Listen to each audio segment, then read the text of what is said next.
Bismillahirrahmanirrahim. Assalamualaikum warahmatullahi wabarakatuh. Alhamdulillahirabbil alamin. Nahmaduhu wa nusalli wa nusallimu ala rasulil karim amma ba'du. Allahumma shalli ala Muhammad wa ala ali Muhammad. Rabbi shrah li sadri wa yassir li amri wahlul 'uqdatam min lisani yafqahu qawli amma ba'du. Qala ta'ala fil Qur'anil 'azim a'udzu billahi minasyaitonir rajim. Wasabiqunal awwaluna minal muhajirin wal ansor waladina tabahu bi ihsan anhum radwan. Shadaqallahul adzim. Alhamdulillah hadirin pemirsa penyimak dari tayangan Gemar Ramadan channel Atikom. Alhamdulillah kita bersyukur kepada Allah Subhanahu wa taala bahwa Allah Subhanahu wa taala telah memberikan kepada kita satu kesempatan, satu nikmat ya, yaitu kita bisa menjalani kembali puasa di bulan Ramadan tahun ini. Tentunya kita bisa merasakan suasana yang berbeda ketika kita mengingat kembali apa yang terjadi setahun yang lalu. Ya, di bulan Ramadan setahun yang lalu mungkin kita berada dalam satu suasana kondisi yang belum pernah kita alami sebelumnya ya. Alhamdulillah hari ini Allah Subhanahu wa taala pelan-pelan kembalikan lagi kepada kita kenikmatan menikmati Ramadan sehingga masjid-masjid kembali lagi bisa hidup dengan suasana agama ya. Kemudian kita pun juga sudah mulai sedikit-sedikit beraktivitas seperti sedia kala, walaupun tetap dengan mempertimbangkan berbagai ketentuan-ketentuan protokol kesehatan. Hadirin yang berbahagia, insya Allah hari ini ataupun pada kesempatan ini saya akan mencoba untuk sharing sesuatu, yaitu pentingnya bagaimana kita kembali kepada kepada mencontoh kehidupan yang awal, yaitu kehidupan yang terbaik yang pernah Allah Subhanahu wa taala berikan kepada umat ini, yaitu kehidupan di generasi awal daripada umat ini. Sebaik-baik zaman adalah zamanku. Nah, demikian dalam salah satu nasihatnya. Sebaik-baik zaman itu adalah zamanku, kemudian selepas itu. Maknanya adalah sebaik-baik zaman itu adalah zamannya Baginda Rasulullah. Kemudian selepasnya adalah zamannya para sahabat, selepasnya lagi adalah zamannya para tabi'in. Jadi hari yang bahagia, walaupun hari ini kita hidup di satu era zaman yang orang mengatakan adalah zaman teknologi, zaman segala kecanggihan, ya, zaman era kehidupan digital, ya, high technology dan sebagainya ini, tapi kita harus bisa memandang dengan baik, ya. Bahwa kalau kita ini hidup sebagai manusia biasa, sebagai akademisi, sebagai peneliti, begitu ya. Tentunya ketika kita mengatakan kemajuan suatu zaman, itu orientasinya itu adalah ke depan. Apa yang hari ini kita katakan sebagai yang terbaik, mungkin besok lusa akan ada yang terbaik lagi. Hari ini ada yang paling maju, besok lusa ada yang lebih maju lagi. Ya, mungkin hal yang paling sederhana adalah kalau kita ini punya gadgets ya, punya device, electronic device, komputer ataupun handphone sejenisnya. Barang-barang yang hari ini yang terbaik ya, ternyata selang sebulan, selang 2-3 bulan, bahkan selang setahun, apalagi kalau sudah selang 2-3 tahun, itu sudah menjadi sesuatu yang ketinggalan. Jadi untuk perkara dunia, yang namanya kemajuan zaman itu orientasinya itu adalah ke depan. Ya, kalau kita mencermati di beberapa channel di YouTube, nih, kita ada beberapa video yang menceritakan tentang future life ya, in 2050, bagaimana kehidupan di tahun 2050. Di mana serba serba otomatik ya, terhubung dari satu sistem kepada sistem yang lain ya. IoT menjadi salah satu tumpuan daripada teknologi ya ke depannya ini, di mana industri 4.0 ada salah satu juga kemajuan teknologi di zaman yang akan datang. Jadi ketika kita berbicara tentang kemajuan, maka kalau urusan dunia, urusan teknologi itu arah itu adalah ke depan, ke zaman yang mungkin 10 tahun, 20 tahun lagi. Tetapi berbeda, saudara sekalian, kalau kita ini mengatakan yang terbaik dari zaman ini, dalam perkara agama. Sebelumnya tadi apa namanya itu dikatakan Rasulullah SAW bersabda, sebaik-baik zaman itu ada zamanku. Ya. Nah, zamannya baginda Rasulullah. Kemudian summa ba'dahum. Kemudian selepas itu ada zamannya para sahabat. Selepas itu ada zaman para tabi'in. Padahal kalau kita tengok sekalian di zaman itu orang mungkin mengenal zaman ataupun mengistilahkan dengan zaman unta. Ya, zaman di mana apa namanya itu serba sederhana ya. Kemudian juga kehidupannya pun juga kehidupan yang apa namanya mungkin jauh berbeda dengan kehidupan kita sekarang ya. Tetapi di mata Allah Subhanahu wa taala, ya, di mata pemilik langit dan bumi, di mata baginda Rasulullah ya, makhluk yang paling baik, yang Allah kasihi, yang Allah cintai itu baginda Rasulullah. Rasul mengatakan sebaik-baik zaman itu adalah zamanku. Ya, zaman ketika baginda Rasulullah hidup, kemudian semua ba'dahum. Itu zamannya para sahabat, zamannya para tabi'in. Nah, kita harus memaknai sekalian dengan benar ya, bahwa dalam hal agama, dalam hal pengamalan agama, maka dalam mengamalkan agama kita rujukannya itu adalah ke zamannya Rasulullah, ke zamannya para sahabat. Di zaman itulah Allah Subhanahu wa taala menolong Rasulullah, menolong para sahabat, menolong umat Islam dengan sebab itu adalah amal-amal agama yang mereka kerjakan, dengan sebabnya itu adalah iman yakin yang mereka miliki ya. Sehingga Allah Subhanahu wa taala berikan kepada mereka ini satu gelar yang hari ini walaupun semua orang berusaha untuk meraih gelar itu, ini tidak ada lagi gelar itu akan turun. Ya, gelar yang akan didapat oleh kita hari ini itu tidak akan sebanding ya, apapun yang kita usahakan hari ini kita tidak akan lagi dapatkan gelar. Tetapi Allah Subhanahu wa taala telah memberikan satu gelar kepada generasi awal umat ini. Itu apa? Gelar radhiyallahu anhum wa radu'an. Wasabiqunal awwaluna minal muhajirin wal ansar waladina tabi'uhum bi ihsan radhiyallahu anhum wa radu'an. Sesungguhnya orang-orang terdahulu dari kaum muhajirin dan ansor, dan siapa saja yang mengikuti mereka dengan baik, ittiba, mengikuti mereka dengan baik, maka Allah akan memberikan keriduannya, ya, radhiyallahu anhum wa radu'an, ya. Allah juga akan memberikan keriduannya.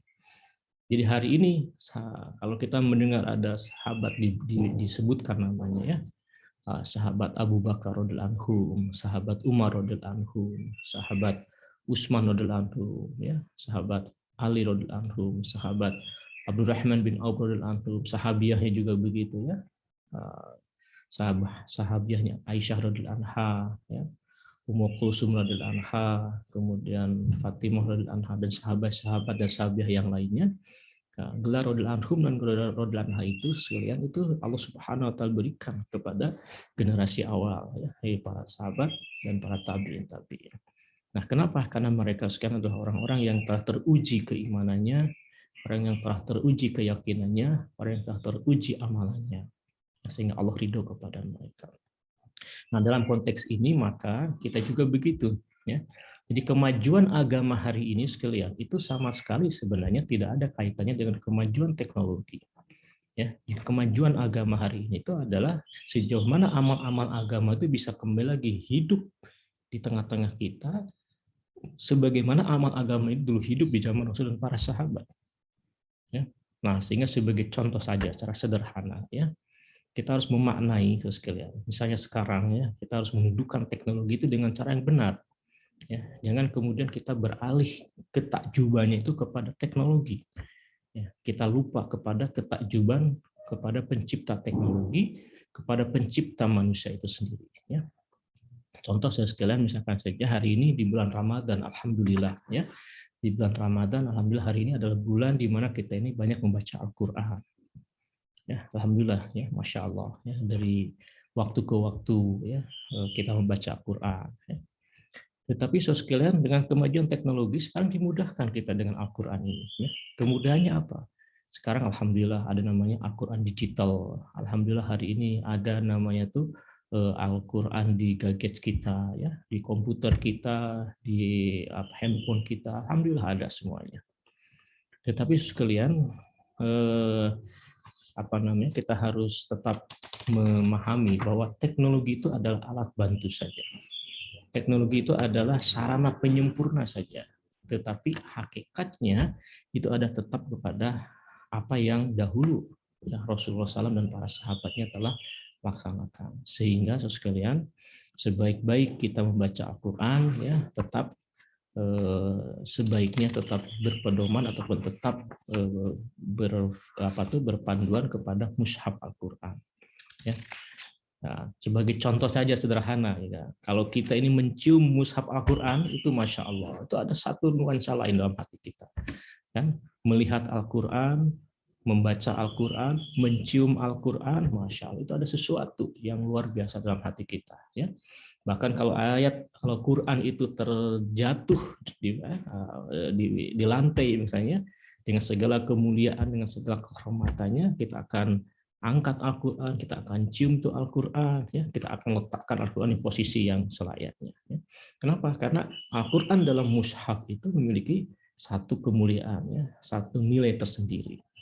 Nah, ketika Al-Quran itu dipindahkan dalam bentuk digital, ya, alhamdulillah kita dimudahkan.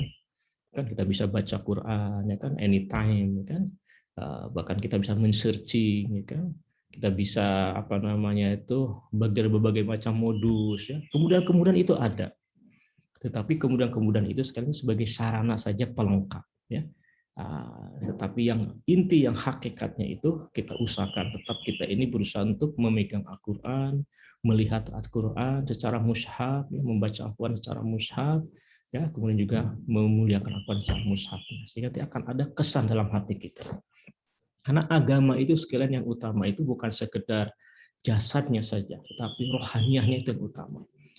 Sebagaimana sholat, hari ini alhamdulillah kita sudah sholat, ya, kita mengerjakan sholat, kita melaksanakan amalan sholat. Tetapi sholat yang akan memberikan kesan kepada kita ini adalah sholat yang dikerjakan dengan rohaniahnya. Ya. Inna sholata tanha 'anil fahsya'i wal munkar. Sholat yang akan mencegah daripada fahsya dan munkar itu salah satunya. Sehingga bentuk kesan sholat yang kita dapatkan itu adalah apabila sholat itu mampu mencegah daripada perbuatan fahsya dan munkar. Sholat itu adalah tempat kita meminta. Sholat itu adalah mi'rajnya orang beriman. Ya, sehingga kalau ada masalah, ada hajat, maka gunakan sholat untuk kemudian meminta hajat kepada Allah Subhanahu Wa Taala. Nah, jadi sekalian, kita mungkin sekarang sudah sholat, ya kan? Alhamdulillah kita jaga. Tetapi sejauh mana rohaniah sholat itu telah masuk ke dalam diri kita ini, yaitu apabila kita dapat sholatnya secara khusyuk dan khudu. Ya.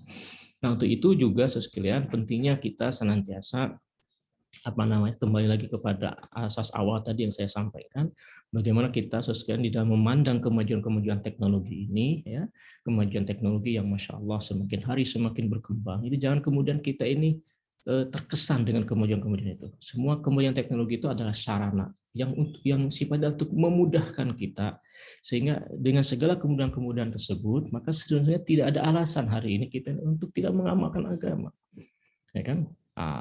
Contohnya misalkan tadi, kalau kita ini Quran, ya, kalau kita kemana-mana membawa Al-Quran, bagus, alhamdulillah, ya kan, sehingga setiap saat juga kita bisa baca Al-Quran. Tapi kalau ternyata mungkin karena ukurannya, karena mungkin kita susah membawanya, sehingga kita ini beralasan tidak baca Quran, atau karena tidak kita pegang Qurannya, tidak kita bawa Qurannya, maka di handphone kita ini ada, ya, itu sarana memudahkan. Tetapi kemudian jangan sampai sarana kemudahan itu mengabaikan yang hakikinya, yang inti, yang utamanya. Bahwa yang inti dan utama itu adalah kita kembali lagi bahwa sesungguhnya sebaik-baik kita dalam membaca Al-Quran itu adalah membaca ke dalam mushafnya Al-Quran. Ya. Demikian juga dengan yang lain-lain, ya kan, sekalian. Jadi semua kemajuan teknologi ini kita harus pandang sebagai satu kemudahan, ya, bahwa sebenarnya hakikatnya itu adalah bagaimana kita menghidupkan kembali amal-amal agama sebagaimana dahulu di zaman Rasul dan para sahabat, ya. Demikian juga sekalian, misalkan saja hari ini bagi kita yang punya orang tua, kan, masya Allah, alhamdulillah hari ini teknologi memudahkan kita, ya, melihat wajah orang tua itu ibadah, ya. Maka sekarang ada teknologi video call, ya. Kita bisa setiap saat melihat wajah orang tua, tetapi lewat perantaraan juga, lewat perantaraan kamera, lewat perantaraan handphone, ya, lewat perantaraan Zoom dan sebagainya, ya. Ya, tetapi tetap kita ada yang kurang ini. Akan lain kesannya kalau kita ini jumpa langsung dengan orang tua. Akan lain kesannya kalau kita ketemu langsung dengan orang tua. Ya. Nah, sehingga walaupun sekarang teknologi itu memudahkan kita, jangan sampai kita ini kemudian menghilangkan hal-hal yang menjadi jati diri kita sebagai manusia itu sendiri. Makanya ada satu buku yang cukup terkenal ya, High Tech, High Touch. Ya, bahwa high technology ini harus juga diikuti dengan high touch, ya, sentuhan-sentuhan rohaniah kemanusiaan kita ini. Banyak perkembangan teknologi yang menyebabkan tidak lagi mendudukan kita sebagai manusia. Kenapa? Karena sudah beralih kepada teknologi itu sendiri. Ya, jadi ada banyak kesan-kesan jati diri daripada kemanusiaan yang hilang dengan asbab teknologi. Nanti itulah demikian juga dengan perkara agamanya sekalian. Kembali kepada isu awal bahwa untuk kemajuan teknologi ini maka itu adalah ke depan. Tapi kalau untuk perkara agama kita harus mengubah mindset bahwa agama itu maju bukan kalau di sekitar kita ini penuh dengan teknologi agamanya. Ya, tetapi agama itu maju adalah kalau amal-amal agama ini diamalkan kembali sebagaimana dahulu amal agama di zaman baginda Rasulullah. Di zaman baginda Rasulullah, masya Allah, masjidnya sederhana, masjidnya kecil, masjidnya tidak ada lampu. Ya, Masjid Nabawi itu 9 tahun tidak ada lampu. Masjid Nabawi itu tanah alasnya adalah tanah. Ya, tetapi Masjid Nabawi ini penuh dengan nur, penuh dengan rohaniah. Ya, sehingga dari masjid yang sederhana tersebut Allah Subhanahu wa taala sebarkan hidayah ke seluruh alam. Ya, sekarang alhamdulillah masjid kita ini ada banyak kemudahan. Ada banyak teknologi masuk ke dalam masjid sekarang ini ya. Masjidnya dihiasi dengan macam-macam, tetapi hilang rohaniahnya. Sehingga walaupun banyak peralatan, banyak teknologi dimasukkan ke dalam masjid, ternyata tidak mampu menarik orang ke dalam masjid. Kenapa? Karena rohaniahnya yang tidak ada. Nah, maka kita juga begitu sekalian ya. Jadi di zaman baginda Rasulullah dan dengan para sahabat itu Islam diamalkan dan Islam diperjuangkan, ya, Islam didakwahkan dan ada mujahadah di dalamnya. Maka hidayah datang bercurah-curah. Maka demikian juga dengan kita hari ini, teknologi tetap kita gunakan, tetapi yang inti, yang asas daripada agama itu adalah bagaimana kita ini mengamalkan agama tetap dengan konsep mujahadah. Waladina jahadu fina lanadiyanahum subulana. Barang siapa yang bersusah payah di jalanku, maka aku akan bukakan pintu-pintu hidayah. Ya. Jadi ada mujahadah, ada susah payah. Ya. Susah payah itu yang menyebabkan kita ada kenikmatan. Ya, masya Allah. Ya. Kemudahan dalam membaca Quran dengan Android itu ada kemudahan. Membaca Al-Quran dengan mushaf itu sedikit susah sekarang. Ya. Sedikit susah. Nah, di balik kesusahan itulah sesungguhnya ada hidayah sekarang. Ya. Masya Allah ya, kita pun juga begitu mengaji Al-Quran atau mengaji ilmu. Sekarang ini Masya Allah, alhamdulillah dimudahkan ya. Ada channel YouTube, ada banyak sumber-sumber informasi di internet dan sebagainya. Alhamdulillah itu kemudahan. Tetapi apabila kita ini bermujahadah, datang langsung kepada ustadz, datang langsung kepada menghadiri pengajian, ya, datang langsung kepada Pak Kiai, ya, datang langsung kepada pondok madrasah, mendengarkan langsung, itu ada mujahadah. Nah, di balik mujahadah itu ada pintu-pintu hidayah. Ya. Nah, itulah maka insya Allah mudah-mudahan kita semuanya hadirin yang bahagia, kita tetap mendudukkan ya kemajuan teknologi itu tidak sampai menggantikan hal-hal yang sifatnya adalah fundamental dari rohaniah kita masing-masing. Ya. Semoga Allah SWT berikan taufik kepada kita semuanya tetap bisa istiqomah dalam menjalankan agama kita ini sebagaimana agama telah diamalkan oleh Rasulullah SAW, ya, dicontohkan oleh baginda Rasulullah, diamalkan oleh para sahabat, para tabiin, karena kita pun juga berharap ya gelar yang sama, yaitu apa? Radhiyallahu anhum. Demikian yang benar dari Allah Subhanahu wa taala, yang salah khilafan semua diikhlaskan. Tutup dengan doa kifaratul majelis. Subhanallah wa bihamdihi, subhanakallahumma wa bihamdika, asyhadu an la ilaha illa anta astaghfiruka wa atubu ilaik. Assalamualaikum warahmatullahi wabarakatuh.